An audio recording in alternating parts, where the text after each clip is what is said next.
everyone, welcome back to my channel. In today's video, I will talk about military rule. In this video, I will cover what is the meaning of military rule, its characteristics, merits, demerits, and difference between military rule and dictatorship. So, let's get started. Firstly, we talk about meaning of military rule. Military rule means a system where the military, that is, army, takes control of the government instead of elected leaders. This is usually happens after a coup, that means a sudden takeover of government authority या फिर political power to govern that country. Military rule एक system of governance है जिसमें जो military होती है किसी country की, वो जो गवर्नमेंट की अथॉरिटी होती है, किसी कंट्री को गवर्न करने की जो पावर होती है, उसको जो इलेक्टेड लीडर्स होते हैं उनके बजाय खुद के कंट्रोल में रख लेती है, जो कि यूजुअली जो होता है वो तख्ता पलट, जिसे हिंदी में तख्ता पलट बोलते हैं, जो sudden take over of government authority के थ्रू जो मिलिट्री पावर है, मीन्स उस कंट्री की जो आर्मी है वो गवर्नेंस करने का पावर, मीन्स पॉलिटिकल पावर जो है वो खुद के कंट्रोल में ले लेती है, उसे ही कहते हैं military rule. Military rule is a system of government जिसमें जो मिलिट्री होती है वो गवर्न करने की जो अथॉरिटी होती है खुद के कंट्रोल में ले लेती है, बजाय उस कंट्री में इलेक्टेड लीडर्स के द्वारा गवर्न करने के वो कंट्री जो है मिलिट्री के द्वारा गवर्न की जाती है. It is also known as military dictatorship और मिलिट्री रेजिम.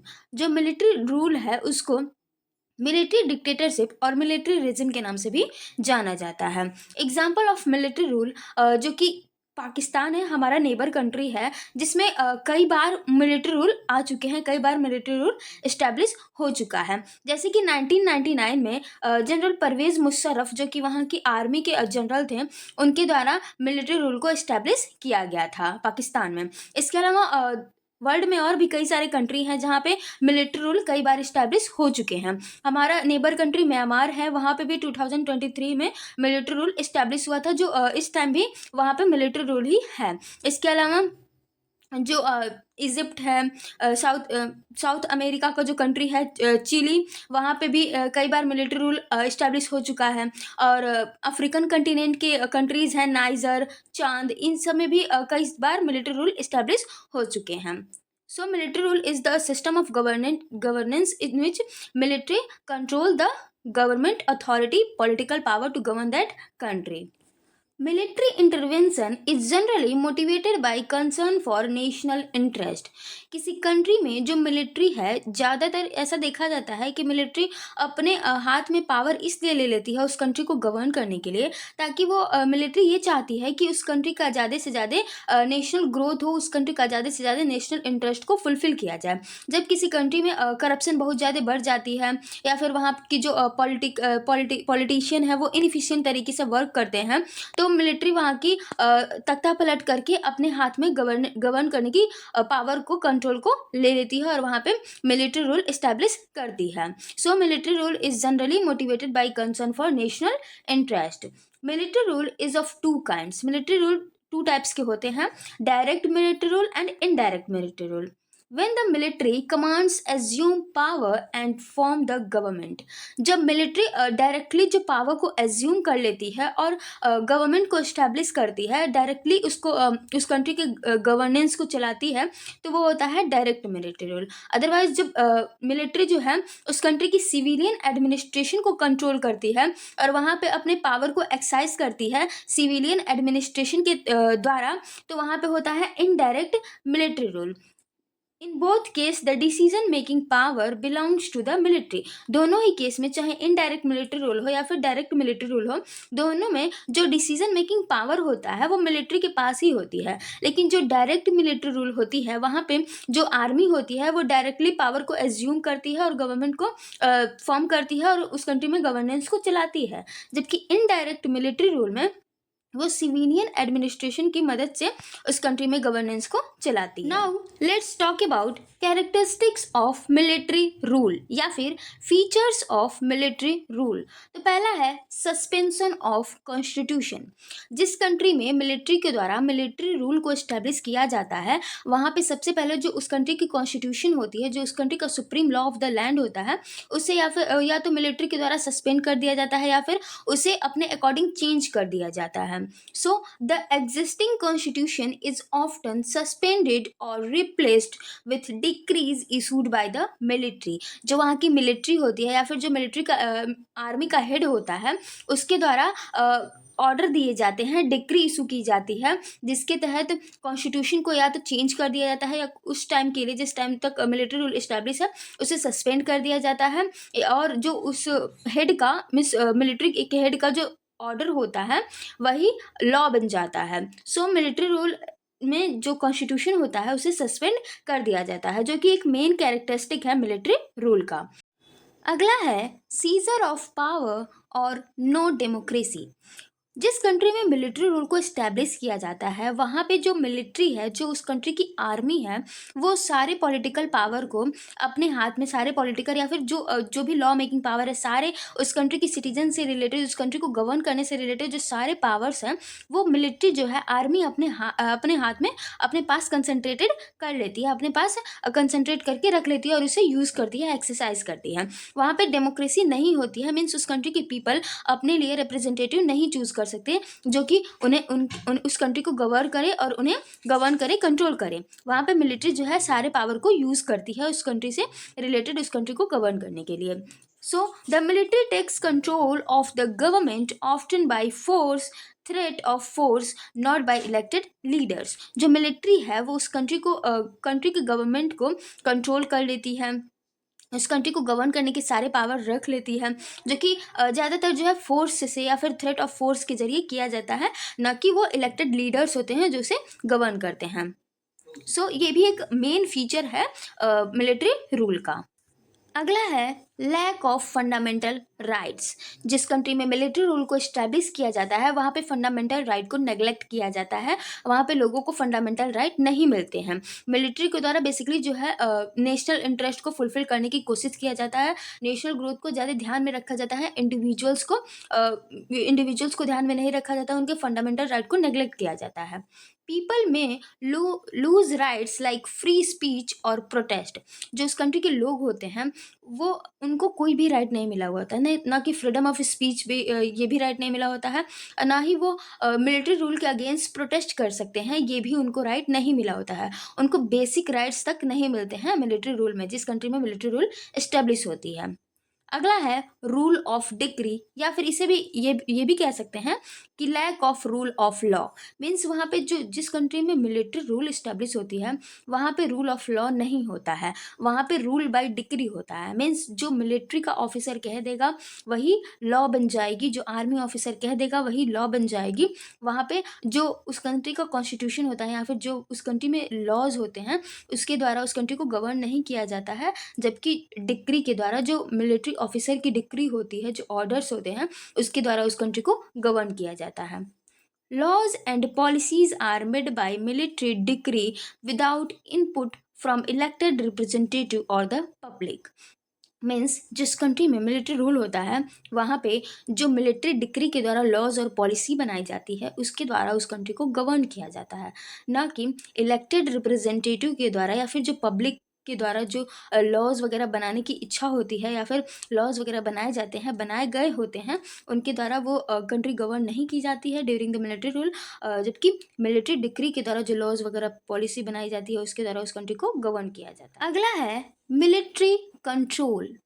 जिस कंट्री में मिलिट्री रूल होता है वहाँ पे उस कंट्री से रिलेटेड सारे पावर्स जो हैं, जो सारे लॉज हैं, सारे जो कंडीशन है इकोनॉमिक, सोशल और पॉलिटिकल, वो सारे जो है मिलिट्री के हाथ में होता है, मिलिट्री के द्वारा कंट्रोल किया जाता है। The military plays a dominant role in all aspect of government, चाहे वो पॉलिटिकल अफेयर्स हों, इकोनॉमिक अफेयर्स हों या फिर सोशल अफेयर्स हों, वो सब कुछ मिलिट्री के द्वारा गवर्न किया जाता है, मिलिट्री के द्वारा कंट्रोल किया जाता है, इंक्लूडिंग एडमिनिस्ट्रेशन। यहाँ तक कि उस कंट्री में एडमिनिस्ट्रेशन भी जो है वो मिलिट्री के द्वारा ही कंट्रोल किया जाता है। Law enforcement and the judiciary, everything is controlled by the military army.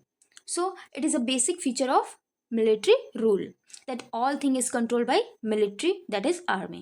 अगला है सेंसरशिप इन मीडिया। मीन्स उस कंट्री में, जिस कंट्री में मिलिट्री रूल होता है, वहाँ की जो मीडिया होती है, जो प्रेस होता है, उस पर भी कई सारे प्रतिबंध लगाए गए होते हैं, सेंसरशिप लगाए गए होते हैं उस कंट्री के मिलिट्री के द्वारा। News and social media are controlled by the military. जो न्यूज़ हैं, जो मीडिया हैं, जो प्रेस हैं, वो वही चीज़ दिखाएंगी जो मिलिट्री कहेगी, जो मिलिट्री चाहती है। अगला है strong national security.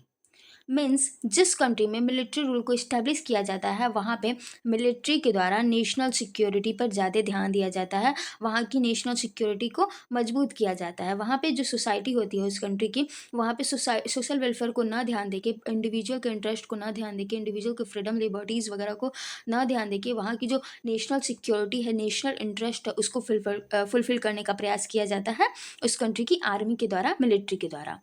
Military rule often focuses on a strong army and national security. अगला है lack of accountability. Military rule में, जिस कंट्री में मिलिट्री रूल इस्टेब्लिश होती है, वहाँ की जो मिलिट्री होती है, जो कि उस कंट्री को गवर्न करती है, वो उस कंट्री के पीपल के प्रति अकाउंटेबल नहीं होती है। अकाउंटेबल बेसिकली डेमोक्रेसी में रिप्रेजेंटेटिव होते हैं, जो कि पीपल के द्वारा ही इलेक्ट किए जाते हैं। लेकिन मिलिट्री रूल में जो मिलिट्री होती है, जो आर्मी होती है, वो अपने पावर को, अपने पोजीशन को फोर्स के द्वारा गेन की होती है, ना कि लोग उन्हें इलेक्ट करते हैं, जिस कारण जो मिलिट्री है वो उस कंट्री के लोगों के प्रति अकाउंटेबल नहीं होती है, रेस्पॉन्सिबल नहीं होती है। Military rulers are often not accountable to the public and do not face regular election. उन्हें इलेक्शन के थ्रू उनकी जो पोस्ट है वो नहीं मिली होती है, उन्हें इलेक्शन को फेस नहीं करना होता है, जिस कारण वो पीपल के प्रति अकाउंटेबल नहीं होते हैं, रेस्पॉन्सिबल नहीं होते हैं। Now let's talk about merits of military rule. Means military rule के क्या क्या फायदे हैं, इसको देखते हैं। तो पहला है स्ट्रॉन्ग एंड स्टेबल गवर्नमेंट। कई सारे पॉलिटिकल थिंकर, कई सारे लोगों का ये मानना है कि मिलिट्री रूल के इस्टेब्लिश होने से, जिस कंट्री में मिलिट्री रूल इस्टेब्लिश होती है, वहाँ की जो गवर्नमेंट होती है वो स्टेबल होती है और स्ट्रॉन्ग होती है, क्योंकि उन पे जो है चेक और बैलेंसेस नहीं किए जाते हैं, कंट्रोल नहीं किया जाता है किसी अथॉरिटी के द्वारा, किसी स्पेसिफिक लॉ के द्वारा, जिस कारण वो स्ट्रॉन्ग गवर्नमेंट इस्टेब्लिश करती है। इसके साथ साथ जो गवर्नमेंट है उसका कोई अपोजिशन नहीं होता है, कोई अपोजिशन पार्टी नहीं होती है, कोई अथॉरिटी नहीं होती है चेक करने के लिए, कोई अथॉरिटी नहीं होती है जो उसको रिमूव कर सके उसके पोस्ट से, उसके पोजीशन से, जिस कारण वहाँ पे जो है स्टेबल गवर्नमेंट होती है। वहाँ पे इलेक्शन नहीं होते हैं, जो इलेक्शन के थ्रू उस कंट्री की पीपल, जिसकी मदद से उस स्पेसिफिक मिलिट्री ऑफिसर को या फिर मिलिट्री रूल को रिमूव कर सके, कोलैप्स कर सके, जिस कारण वहाँ पे जो जिस कंट्री में मिलिट्री रूल होती है वहाँ पे स्टेबल गवर्नमेंट इस्टेब्लिश होती है, जो कि एक इसका मेरिट माना जाता है मिलिट्री रूल का। In types of political instability the military में step into stable government.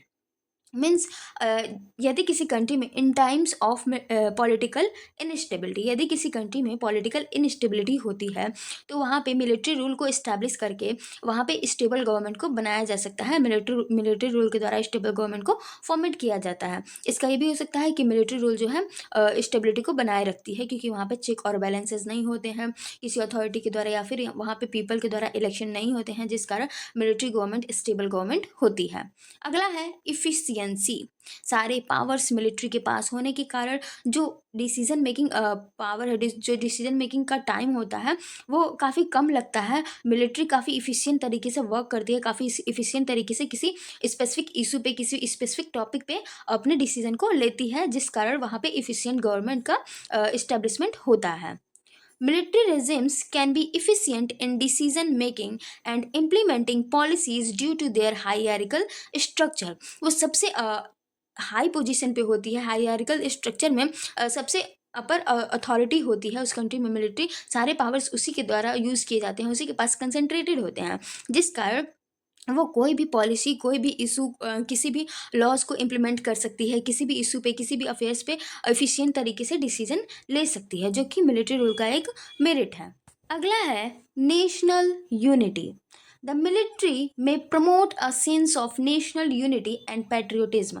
Military rule जो है, जिस कंट्री में मिलिट्री रूल इस्टेब्लिश होती है, वहाँ पे मिलिट्री अपने पावर का यूज़ करके उस कंट्री में नेशनल यूनिटी को बनाए रखती है और उस कंट्री के लोगों के अंदर पैट्रियोटिज्म, देशभक्ति की भावना को जगाती है, देशभक्ति की भावना को प्रमोट करती है, जो कि एक मेरिट है मिलिट्री रूल का, कि जिस कंट्री में मिलिट्री रूल इस्टेब्लिश होती है वहाँ पे नेशनल यूनिटी बनी रहती है। मिलिट्री अपने पावर का यूज़ करके नेशनल सिक्योरिटी को बनाए रखता है, नेशनल यूनिटी को बनाए रखता है। अगला है लेस करप्शन। मिलिट्री यदि कोई पॉलिटिशियन है या फिर कोई ऑफिसर है जो कि करप्शन कर रहा है, तो मिलिट्री जो है उसे पनिशमेंट देके करप्शन करने से प्रिवेंट करती है, जो कि एक इसका मेरिट है मिलिट्री रूल का। मिलिट्री लीडर्स में punish corrupt politician. Military leaders जो होते हैं वो करप्ट पॉलिटिशियन को, करप्ट ऑफिसर को पनिश करते हैं, जिससे करप्शन प्रिवेंट होता है।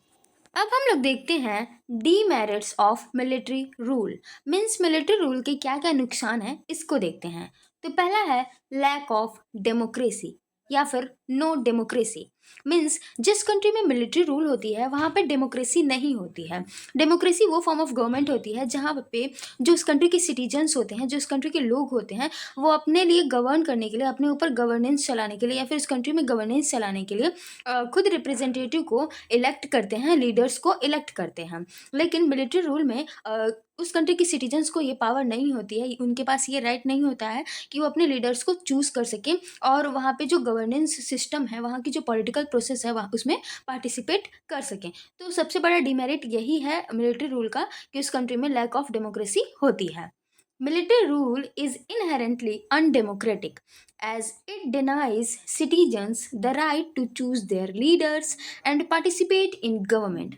Military rule जो है बेसिकली अनडेमोक्रेटिक होती है, अलोकतांत्रिक होती है, क्योंकि ये उस कंट्री के सिटीजन्स को डिनाई करती है, उस कंट्री के सिटीजन्स को प्रिवेंट करती है कि वो अपने लीडर को चूज़ कर सके, जो कि उनका एक राइट होता है, और उस कंट्री को डिनाई करती है कि वो गवर्नमेंट प्रोसीजर है, जो गवर्नमेंट की प्रोसेस है, पॉलिटिकल प्रोसेस है, उसमें पार्टिसिपेट कर सकें। सो इस कारण जो डेमोक्रेसी है वहाँ पे इस्टेब्लिश नहीं होती है। मीन्स वहाँ पे लैक ऑफ डेमोक्रेसी होती है या फिर नो डेमोक्रेसी होती है, जो कि एक इसका डीमेरिट है। अगला है वायलेशन ऑफ ह्यूमन राइट्स। जिस कंट्री में मिलिट्री रूल होती है वहाँ पे ह्यूमन राइट को नेग्लेक्ट किया जाता है, वहाँ के सिटीजन्स के ह्यूमन राइट को वायलेट किया जाता है, वहाँ के सिटीजन्स को बेसिक राइट तक नहीं मिलते हैं। So, military rule violates human rights. Military rule often suppress basic human rights, including freedom of speech, assembly, and the press.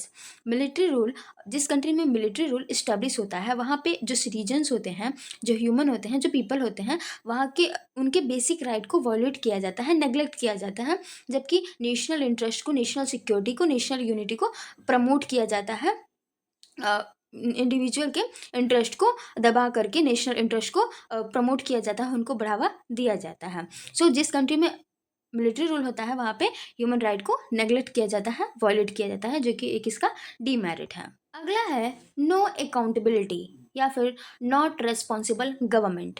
जिस कंट्री में मिलिट्री रूल होती है वहाँ की जो मिलिट्री होती है, जो उस कंट्री को गवर्न करती है, वो किसी के प्रति रेस्पॉन्सिबल नहीं होती है, ना ही उसे किसी अथॉरिटी के द्वारा कंट्रोल किया जाता है, चेक किया जाता है, बैलेंस किया जाता है, जिस कारण वो जो मिलिट्री होती है वो अनअकाउंटेबल होती है। मीन्स अकाउंटेबल नहीं होती है किसी के भी प्रति, ना कि उस कंट्री के सिटीजन्स के प्रति, पीपल के प्रति वो अकाउंटेबल होती है। जबकि डेमोक्रेटिक फॉर्म ऑफ गवर्नमेंट में वो उस कंट्री के सिटीजन्स जो है उस लीडर्स को, रिप्रेजेंटेटिव को इलेक्ट करते हैं, जिस कारण वो पीपल के प्रति अकाउंटेबल होती है।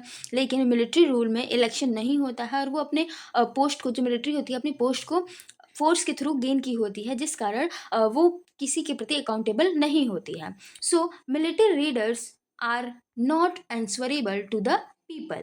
मिलिट्री लीडर्स किसी के प्रति या फिर सिटीजन्स के प्रति आंसरेबल नहीं होते हैं, जो कि एक इसका डीमेरिट है। अगला है इंटरनेशनल इन आइसोलेशन।